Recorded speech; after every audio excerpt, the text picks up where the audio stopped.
हर 12 वर्षों में आयोजित होने वाला महाकुंभ मेला भारत की धार्मिक और सांस्कृतिक धरोहर का सबसे बड़ा प्रतीक है। करोड़ों श्रद्धालु गंगा, यमुना और अदृश्य सरस्वती के संगम पर स्नान करने और अपनी आत्मा को शुद्ध करने के लिए आते हैं। इस बार भी प्रयागराज में महाकुंभ मेले की भव्यता अपने चरम पर थी। जगह जगह साधु संतों के अखाड़े और श्रद्धालुओं के शिविर लगे हुए थे। लेकिन इस बार मेला सिर्फ आस्था का केंद्र नहीं था, बल्कि एक गहरी साजिश का गवाह बनने जा रहा था। मेले में सुरक्षा की दृष्टि से पुलिस और खुफिया एजेंसियां पहले से सतर्क थीं। लाखों लोगों की भीड़ में किसी भी अप्रिय घटना को रोकने के लिए हर संभव उपाय किए गए थे। लेकिन कोई नहीं जानता था कि इस भक्ति और शांति के माहौल में एक आतंकी ने साधु के भेष में घुसपैठ कर ली थी। मोहम्मद अली एक प्रशिक्षित आतंकवादी, जिसे आतंकवादी संगठन ने खास मिशन पर भेजा था। उसे साधु के वेश में मेले के भीतर बम ब्लास्ट कर हजारों लोगों की जान लेने का आदेश मिला था। अली को इस काम के लिए महीनों तक प्रशिक्षित किया गया। उसे भगवा वस्त्र पहनना, पूजा पाठ के मंत्र याद करना और साधुओं के हाव भाव की नकल करना सिखाया गया था। अली ने मेले में दाखिल होने के लिए साधु का रूप धारण किया। उसके कंधे पर एक झोला था जिसमें कुछ धार्मिक पुस्तकें और एक छोटा सा त्रिशूल रखा था। इन चीजों के नीचे बम बनाने का सामान छिपा हुआ था। वह संगम के पास एक बड़े अखाड़े में आकर रुका, जहां असली साधुओं का जमावड़ा था। असली साधुओं के बीच घुसपैठ।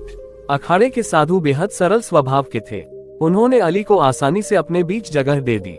अली ने वहां रहना शुरू कर दिया और बाकी साधुओं के साथ भक्ति के माहौल में घुलने मिलने की कोशिश की।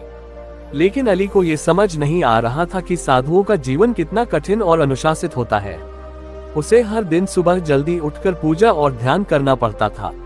एक दिन अखाड़े के मुख्य साधु स्वामी गोविंदानंद जी ने अली से उसकी पृष्ठभूमि के बारे में पूछा।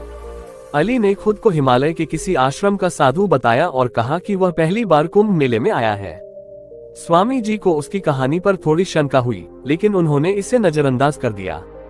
अली ने धीरे धीरे अपनी योजना को अंजाम देना शुरू किया। उसने मेले के बीचों बीच एक भीड़भाड़ वाले क्षेत्र को अपने लक्ष्य के रूप में चुना। वह हर दिन उस जगह पर जाकर निगरानी करता था और देखता था कि पुलिस की पेट्रोलिंग कब होती है। इस बीच स्वामी गोविंदानंद जी को अली पर शक बढ़ता जा रहा था। एक दिन सुबह की पूजा के दौरान अली ने कुछ गलत मंत्र पढ़े, जो साधारण साधु भी नहीं भूलते। स्वामी जी ने इसे नोट किया और अपने शिष्यों को सतर्क रहने को कहा। स्वामी गोविंदानंद जी ने अपनी शंका पुलिस तक पहुंचाई।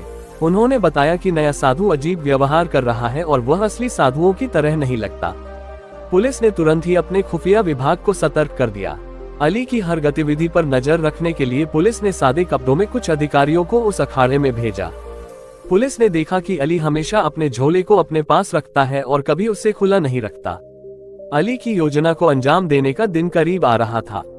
वह बम बनाने के लिए रात में अकेला बैठता और अपना झोला खोलकर उसमें से चीजें निकालता। लेकिन उसे यह नहीं पता था कि पुलिस उसके हर कदम पर नजर रख रही थी।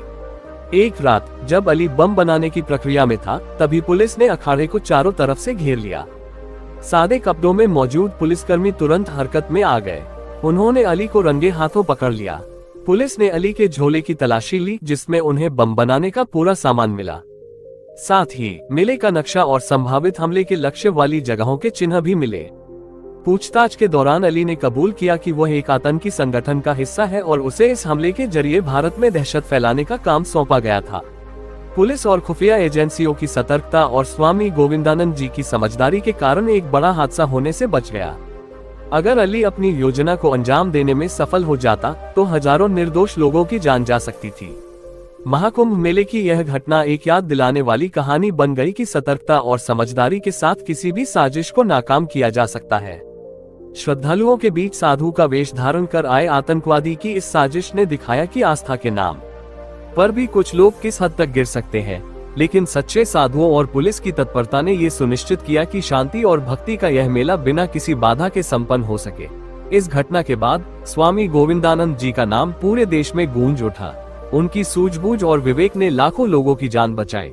महाकुंभ मेला न केवल एक धार्मिक आयोजन बना, बल्कि यह भी साबित हुआ कि सही समय पर सही कदम उठाने से बड़े खतरे को टाला जा सकता है।